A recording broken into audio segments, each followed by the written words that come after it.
പ്രിയങ്കരിയായ ഒരുപക്ഷെ കേരളക്കരയെ ഒരു വലിയ ദൗത്യം, അധ്യാപനം എന്ന വലിയൊരു ദൗത്യത്തിലൂടെ അനേകം കുട്ടികളെ അവർ ലക്ഷ്യത്തിലേക്ക് പറഞ്ഞേക്കാൻ ശ്രമിച്ചുകൊണ്ടിരിക്കുന്ന എഴുത്തുകാരി കൂടിയായ പ്രിയപ്പെട്ട ദീപ ടീച്ചർ, ഇവിടെ ആശംസ അർപ്പിക്കുന്ന ജോസഫ് കുമര, ഹംസ എം അലി, ശശികുമാർ കൂടക്കാട്ട്, അതുപോലെ നമ്മുടെ പ്രിയപ്പെട്ട എഴുത്തുകാരൻ അജിത് പട്ടേക്കാട്ട്.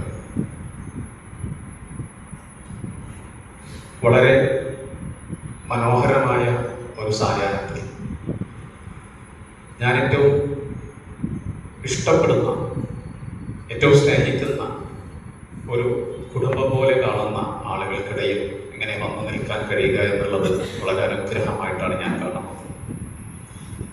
HNC എന്ന് പറയുന്ന ഒരു പ്രസാദക സംരംഭം എന്നെ സംബന്ധിച്ചിടത്തോളം എൻ്റെ വായനയുടെ അടിത്തറ പാകിയതും എൻ്റെ വായനയുടെ ഉള്ള കരുത്ത് നൽകിയതും ഈ ഒരു HNC ബുക്കാണ്.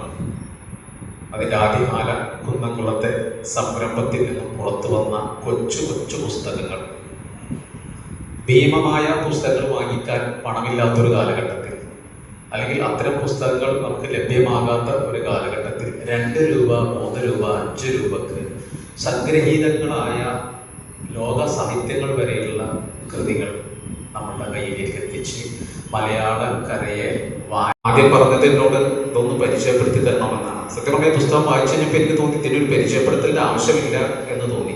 എങ്കിലും ആദ്യ വായനക്കാരുടെ ഒരു അഭിപ്രായം എന്ന ഒന്ന് നമ്മൾ സാധാരണ അവതരിപ്പിക്കാറുണ്ട്. ഇത്തരത്തിലുള്ള വേദികളിൽ നമ്മൾ അതിന് ഒരു ഇടം നൽകാറുണ്ട്. അത് ആദ്യ വായനക്കാരുടെ ഒരു അഭിപ്രായമാണ് അവിടെ നമ്മൾ അവതരിപ്പിക്കുക. ഇവിടെ ആദ്യ വായനക്കാരുടെ ഒരഭിപ്രായം എന്ന നിലയിൽ ന്യൂ മാസ്റ്റർ എന്നൊരു കൃതി 90കളും 80കളുടെ അവസാനവും 90കളുടെ ആരംഭം മുതൽ ആ കാലഘട്ടത്തിലെ ജീവിതത്തെ ഈ കാലഘട്ടത്തിലേക്ക് ഒരു പാലം പണിഞ്ഞുകൊണ്ട് ചേർത്ത് വെക്കുകയാണ്.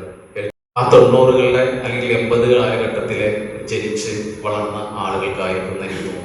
കാരണം അത്രമേൽ ആഴത്തിൽ ഹൃദയസ്പർശിയായിട്ടാണ് ഈ കൃതിയുടെ ഓരോ വാക്കുകളും നമ്മുടെ മുന്നിലേക്ക് വെക്കുന്നത്.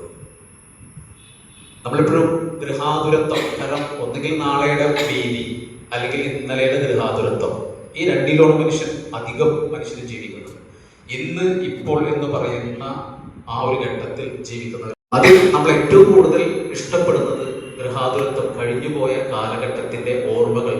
അതൊരുപക്ഷെ അന്ന് വളരെ മോശപ്പെട്ട അവസ്ഥയായിരിക്കും. ഒരുപക്ഷെ നമ്മൾ ജീവിച്ചുകൊണ്ടിരിക്കുന്ന കാലഘട്ടത്തിൽ ആ കാലം എന്ന് പറയുന്നത് വളരെ മോശമായിരിക്കും. അപ്പൊ നമ്മൾ പലപ്പോഴും പറയാറുണ്ട്, നമ്മളെ പഴയ കാലത്തിന്റെ കേരളം എന്നൊക്കെ നമ്മൾ വളരെ അഭിമാനപുരസരം പറയാറുണ്ട്. സത്യത്തിൽ പഴയ കാലഘട്ടത്തിലെ കേരളം അത്ര ശോഭനമായ ഒന്നായിരുന്നു.